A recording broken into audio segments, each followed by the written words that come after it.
Welcome back to another episode of What the X. This is WTX episode 15. Can't believe we're already 15 episodes in. I appreciate everybody that's been watching. If you haven't already, please like and subscribe. It means the world to me. And again, let's get to it. So we're going to just start off with a bang. This is episode 15, so let's start with Representative Brandy Bradley, who says, "My 15-year-old history teacher told her students that Leonardo da Vinci was gender fluid and that the Mona Lisa was a depiction of his feminine side." What? And tonight is back to school night, and she has no idea what kind of mama bear is coming for her. So Brandy seems pretty outraged as a mother.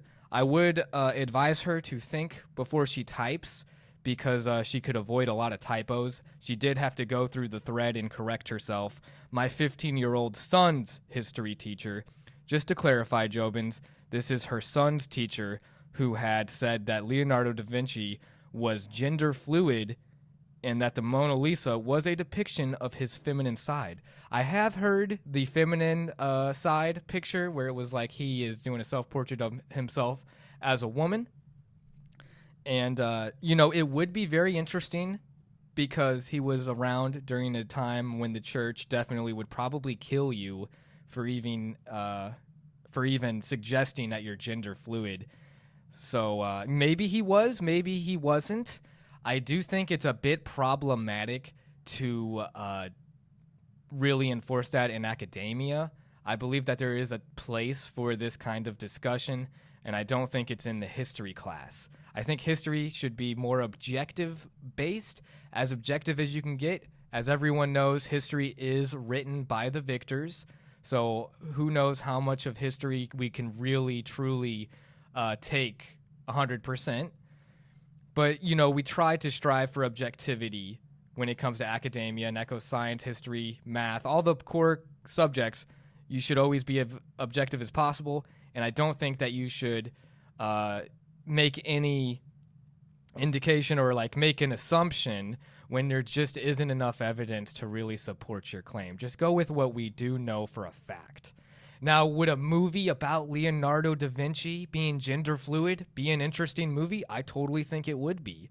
I'd pay to see that because he's an artist, he's a scientist, he's a genius. Ahead of his time. Maybe he was even more open-minded than the people of that time as well.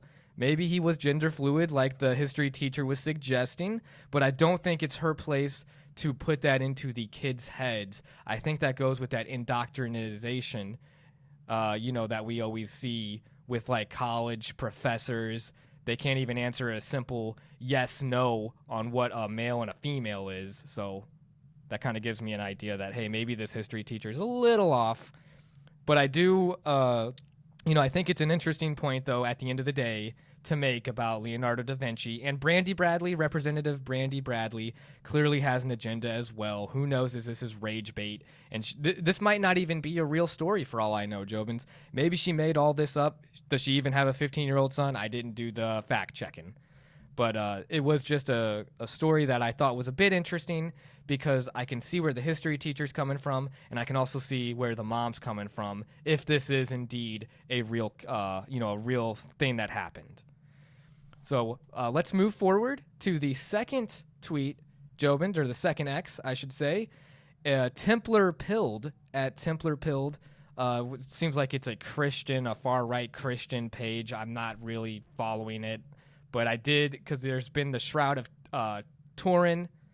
It's like the supposed burial cloth of Jesus, which is pretty crazy. I don't know the authenticity of that, how real that is. But Templar Pilled had this to say. Atheist spent years pushing the cringe image on the left, which on the image is a picture of someone that looks traditionally Middle Eastern, only for Jesus to look exactly as Christians always depicted him. Christ is Lord, and on the right is that traditional Jesus, image that we are so accustomed to seeing. But I do want to say I disagree with the whole, Christ being white as being such an important fact of his life. The man had teachings and he performed miracles. He was the Son of God. He was God in human form in a way. You know, he died for our sins. Does it matter what race he was? Because in my opinion, I think that detracts from, you know, his glory. Why are we so fixated on the man's race? It was 2,000 years ago plus, and we're still fixed on this image of him being white. It's like he most likely was Middle Eastern, guys. I mean, he was in that region. I don't see why he would look like a European crusader. But we'll keep continuing because Robin Minotti, who is another person that had the image, said, "This can save the West." Which is, again, you know, I deal in hyperbole a lot, but that is also hyperbole. This can save the West. Robin, how fragile is your ego that Jesus not being white would just shatter your whole belief system? Jobins, I don't know if you agree with me on this or not, but if you are a Christian, a God-fearing Christian, and the one thing that's going to take you over the edge is that Christ isn't white, then you're probably racist, and you're probably not a very good practicing Christian. That's assumptions I'm making. Maybe you do a lot for your church, and if you have a disagreement and you want to comment it, please do. I always appreciate the engagement, Jobins. I really do. And I would always be happy to hear from other perspectives. But to me, it seems a little bit closed-minded to just completely just be like thrown, taken aback by the fact that Jesus might not have been white. Again, I don't see the big importance of what his race was when he did all these things and he had these teachings that I think still are very valuable today for people to take to heart. So don't get fixated on his race.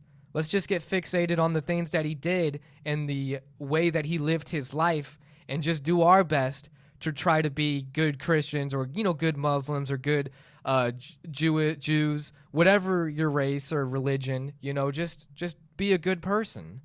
And quit on this whole race thing, the Shroud of Turin. I don't even know how real the Shroud of Turin is, with like, oh, that's a fact. It has an image of someone's face on it, and then they used AI to show that it was a white image. That's all seems so ridiculous. And it's like AI is still so far behind from where I think it could really accurately tell us that kind of information. Who knows? Maybe I'm wrong. I would love to hear, other sides to that. Please be respectful in the comments if you do comment. We don't need any hate here. Everybody love everybody, as I always like to say. But that was just a bit of interesting news, because a burial cloth that's 2,000 years old having anything on it is pretty crazy. I do like, history is a huge subject of mine that I love. So it is just an interesting thing to dig up, but I hate the whole fixation on race. So let's get over that. Jesus, I want to believe, is real, and he did the things that he did, and I don't care if he was white, black, brown, whatever color he was. It doesn't matter. Thank you, Jesus, for all that you did. I love you, man. I love you, God. But let's go to the next tweet, World of Statistics, which I follow because I always like the little tidbits, the little numbers. I'm a numbers guy too. World of Statistics put this out. Presidential worth before and after office. Jobins, this is interesting. Barack Obama at 1.3 million before office to 70 million after leaving office. Quite an increase in wealth from his position, which is understandable. You get bestseller books, you get events that you go to and get paid for. There's a lot that goes into how you can capitalize off of that presidential status. George Bush, the original George Bush, not to be confused, or actually that's the George Bush that we know, because George H.W. Bush is his dad. So actually George Bush that you know probably, and that I know from childhood, 20 million to 40 million. 20 million before, 40 million after. So he was already pretty well set off. Obviously a political family. You got Jeb Bush, you got George H.W. Bush, who we're going to just bring up in a moment. 20 million to 40 million. 40 million after office for George Bush. Pretty crazy. Bill Clinton might be the biggest red flag on this chart. 1.3 million to 241.5 million. That's a lot. That is a lot. And it's like, how did he? That's a lot of money to make. A lot of deals to be made there. And it's like, how can you really trust the integrity of a person who's made so much off of their status as president? It's almost like he'd sell the presidential status for some money. And I don't know how deep Bill is in other people's pockets, but there's a lot going on there that, again, who knows about this chart? The source is AOL, and, every company is owned by someone, so there's always an agenda to be pushed. I don't know what AOL's agenda is, or World of Statistics for that matter, in bringing this up. It does seem, obviously X is pretty right-wing for the most part. There is left-wing voices that do speak as well, but World of Statistics does come off more right-wing. So I do want to, just give a little full disclosure that there is some bias here, most likely. I can't say that these statistics are, take them at face value. Really think about the source, which is AOL, and World of Statistics as well, for what they're bringing to the table here. George H.W. Bush, 4 million to 23 million, which is a pretty big jump as well. And you got to remember, he's the dad of George Bush, so his wealth only translates over to George Bush, who then grows it to 40 million. That dynasty, kind of like the Kennedys, the Bushes, the Romneys, the Obama, there's just those big names. They're going to be generating that generational wealth. Donald Trump, which by far has the highest net worth out of all the presidents, 3 billion to 2.3 billion. So the World of Statistics is showing us that Donald Trump's the only one on this list who actually lost money after being president.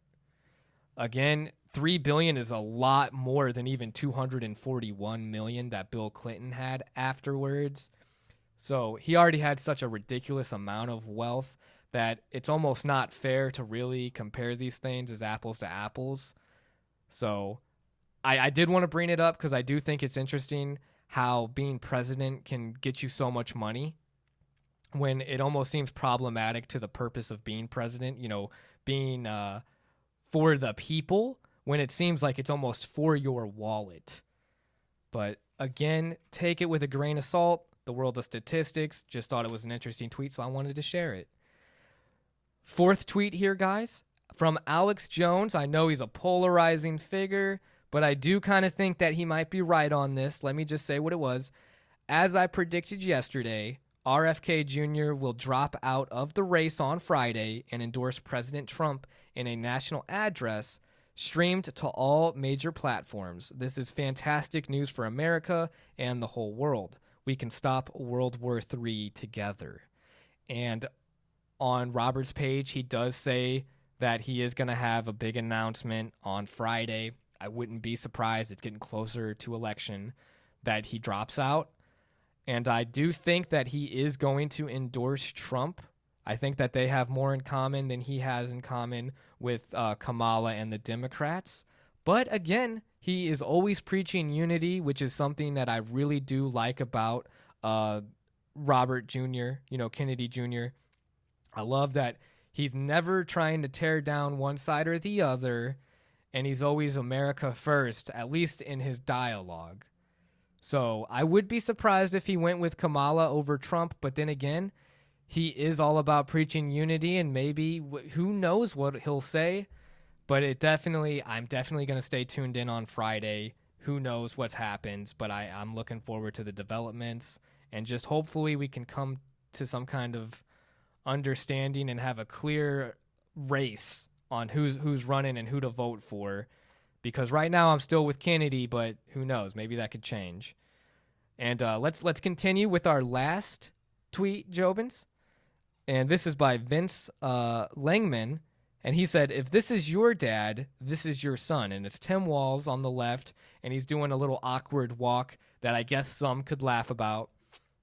And on the right is his son crying and being pretty emotional. And I feel like it's taken out of context, Jobins, because I really do like the support that his children have for him and his love for his kids. He was like, those are my kids. I was watching the DNC a little bit. I try to stay on top of both sides and watch both of their presentations and how they talk to their audience.